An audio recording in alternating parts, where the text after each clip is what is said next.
Hello বোন, আমি না শরীর খারাপের নাম করে ঘরে চুপচাপ বসে আছি। তুই এক্ষুনি চলে আয়, তোর জামাইবাবু বাড়িতে নেই। দুজন মিলে গল্প করবো আর ভালো মন্দ খাবো।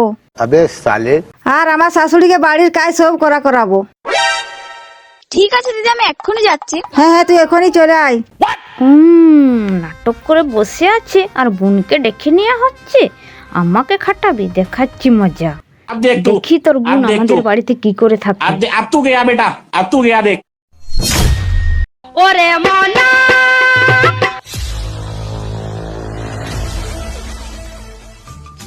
মাসিমা ভালো আছো? মা তুমি এসছো? তুমি এলে বলে আমার জীবনটা ফিরে এলো। কেন মাসিমা?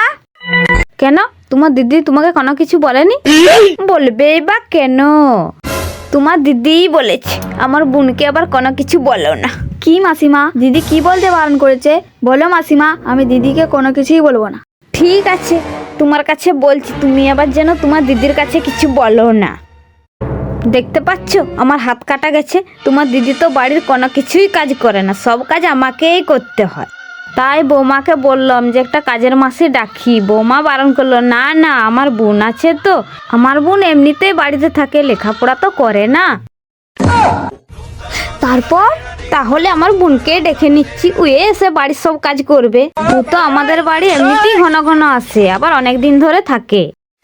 এই যে তোমার হাত কাটা গেছে, তুমি তো আর কাজ বাজ করতে পারবে না। আমার বাবা ওইসব কাজ ফাজ হয় না, তার জন্য আমার বোন আছে, বোনকেই দেখিনি। আমার বোন তো এমনিতে ঘরে বসে আছে, লেখাপড়া তো করে না।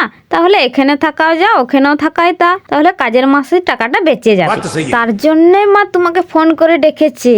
যাও মা যাও, বাসনগুলো কলতলে পড়ে আছে, মেজে দাও গা। কি আমাকে কাজের মাসি বানান? আমি আর দিদির বাড়ি জীবনে পা দেবো না, জীবনে পা দেবো না, জীবন নিয়েও নয়।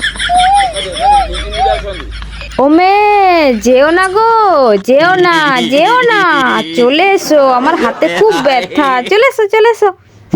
আমার বাড়ি নাকি কুটুম থাকবে। লাগে মাফিয়াস, কদে জেল কদে বেল, লাগে মাফিয়াস।